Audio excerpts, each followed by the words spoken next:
So today we are discussing about the topic that is fetal circulation. तो सबसे पहले हम ये डील करेंगे कि fetal circulation क्या होता है, fetal circulation होता कैसे।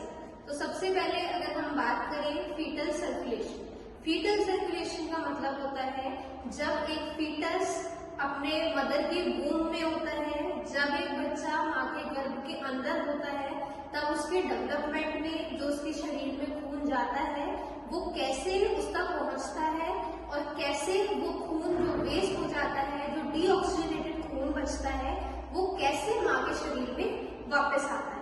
तो पहले हम इसको फ्लो चार्ट द्वारा पढ़ेंगे और उसके बाद हम इसको डायग्राम द्वारा पढ़ेंगे।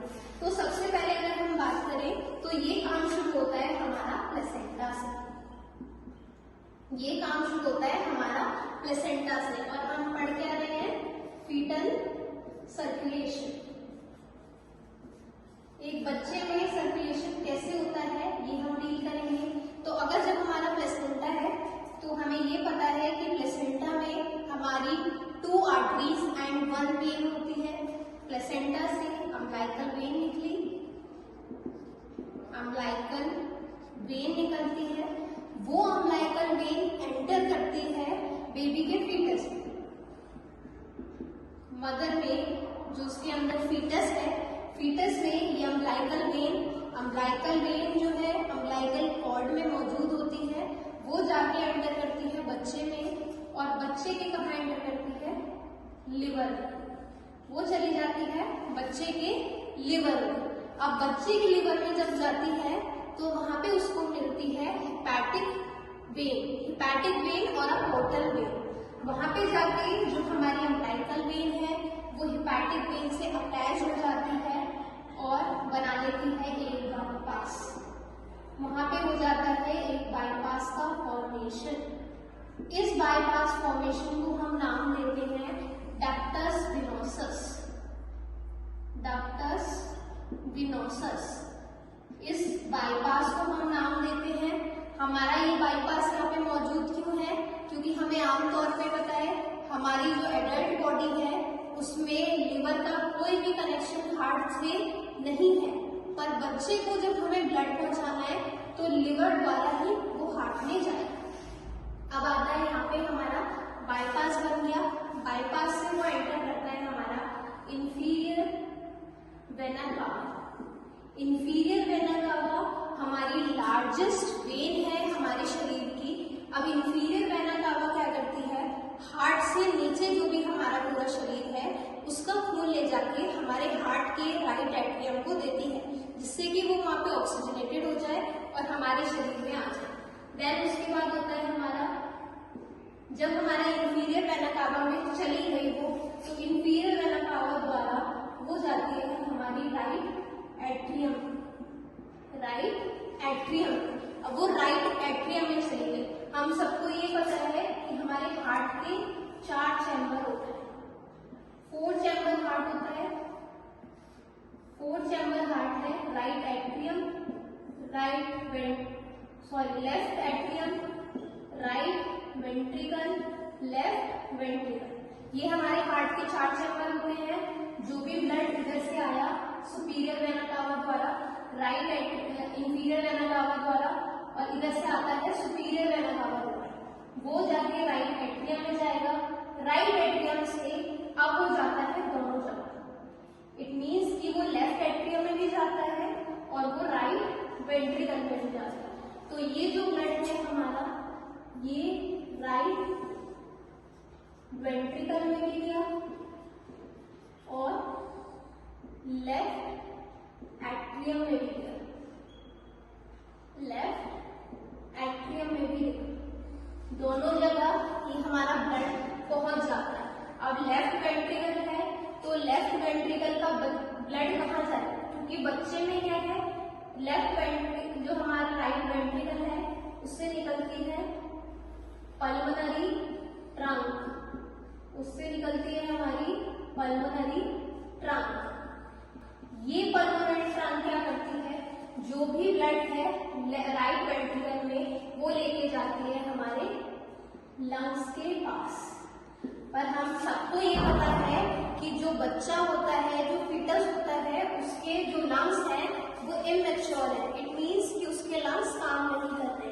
अब जब लंग्स काम नहीं करेंगे तो वो क्या जाएगा, वापस से रिवर्ट बैक हो जाएगा। अब रिवर्ट बैक होने के बाद हमें पता है राइट साइड से निकलता है ऑर्टा, राइट साइड से निकलता है ऑर्टा। अब क्या होता है, ये जो हमारा पल्मोनरी ट्रंक है, लंग्स के पास गया था, बट लंग्स ने क्या कहा कि मैं फंक्शनल नहीं हूँ, उसने ये वापस भेज दिया ब्लड। तो अब ये प्योरीफाइड ब्लड कहाँ चला गया, ऑर्टा में डायरेक्टली। तो जो यहाँ पे बाईपास बनता है हमारा राइट वेंट्रिकल से गया पल्मोनरी ट्रंक में, पल्मोनरी ट्रंक में, पल्मोनरी ट्रंक से हमारा गया ऑर्टा में, पल्मोनरी ट्रंक से जाएगा हमारा ऑर्टा में। और जो हमारा लेफ्ट एट्रियम है, लेफ्ट एट्रियम से ही जाएगा लेफ्ट वेंट्रिकल में, लेफ्ट वेंट्रिकल। अब हमें पता है लेफ्ट वेंट्रिकल की साइड से ऑर्टा निकल रही है, तो जो लेफ्ट वेंट्रिकल है वो भी ऑर्टा में खुलेगी और पल्मोनरी ट्रंक भी हमारी ऑर्टा में ही खुलेगी। इसमें क्या होता है, यहाँ पे हमारा एक बाईपास बना, यहाँ पे हमारा बाईपास बना, उस बाईपास को हम नाम देते हैं डक्टस आर्टेरियोसस, डक्टस आर्टेरियोसस। अब एक इम्पोर्टेंट बाईपास और है कि हम कहते हैं नॉर्मल बॉडी में राइट एट्रियम से लेफ्ट एट्रियम कभी भी ब्लड नहीं जाता है, बट बच्चे में क्या होता है, जाता है, क्योंकि मदर जो है वो 80% ऑक्सीजनेटेड ब्लड बच्चे को सप्लाई कर रही है। तो वो जब सप्लाई डायरेक्टली ऑक्सीजनेटेड कर रही है तो इसमें डीऑक्सीजनेटेड है ही नहीं। दोनों एट्रियम के बीच में होल मौजूद होता है। जब हमारा राइट एट्रियम से लेफ्ट एट्रियम में जाता है तो यहाँ एक होल मौजूद है, उस होल को हम नाम देते हैं फोरामेन, फोरामेन ओव्यूल। उसको हम नाम देते हैं फोरामेन ओव्यूल। हालांकि ये तीनों जो बाईपास फीटस में बनते हैं, फीटस सर्कुलेशन कराने के लिए, ये हमारी बॉडी में चेंज हो जाते हैं लिगामेंटम द्वारा, क्योंकि हमारी बॉडी में ऐसे कोई भी बाईपास नहीं है कि लिवर से हार्ट कनेक्टेड हो या फिर राइट एट्रियम से लेफ्ट एट्रियम कनेक्टेड हो। ये सारी चीजें हमारे बॉडी में नहीं है, फीटस की बॉडी में। देन ऑर्टा क्या है, हमारी लार्जेस्ट आर्टरी। इट मीन्स क्या है, जो भी हार्ट से खून आएगा वो कहाँ जाएगा, हमारी बॉडी में। अब आती है यहाँ पे common right and left iliac artery, left and right iliac artery.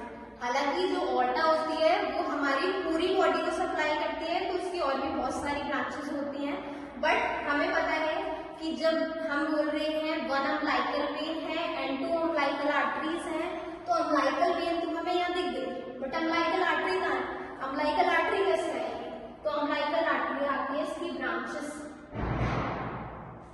यहाँ पे जो ऑर्टा है उससे एक कॉमन पैसेज निकला जिसको हम बोलते हैं common right and left iliac artery. अब ये होती है 4, दो होती है हमारी एक्सटर्नल इलियक आर्टरी, ये वाली और ये वाली, ये हमारी एक्सटर्नल है, और बीच की 2 होती है हमारी इंटरनल इलियक आर्टरी। अब जो हमारी एक्सटर्नल वाली है वो अम्बिलिकल आर्टरी में कोई भी रोल प्ले नहीं करेगी, रोल जो प्ले करेंगी वो ये इंटरनल आर्टरीज करेगी। अब हमारे पास 1 और 2, ये दोनों इंटरनल इलियक आर्टरीज हैं।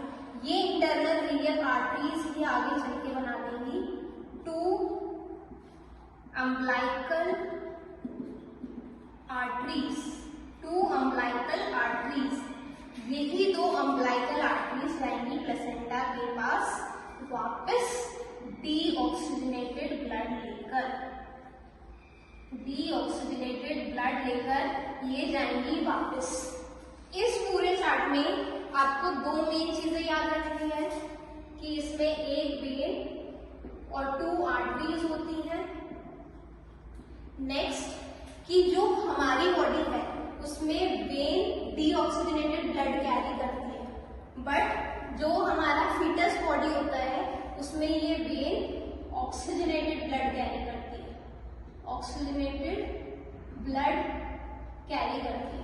और जो आर्टरी होती है वो हमारा कैरी करती है, carry deoxygenated blood, deoxygenated blood. जो हमारी आर्टरी होती है वो बच्चे के में से डीऑक्सीजनेटेड ब्लड वापस लेके आती है, और प्लेसेंटा क्या देता है, अम्बिलिकल वेन को ऑक्सीजनेटेड ब्लड देता है, और ये ब्लड हमारा 80% ऑक्सीजनेटेड होता है, not 100%। So this is the fetal circulation according to the flow chart।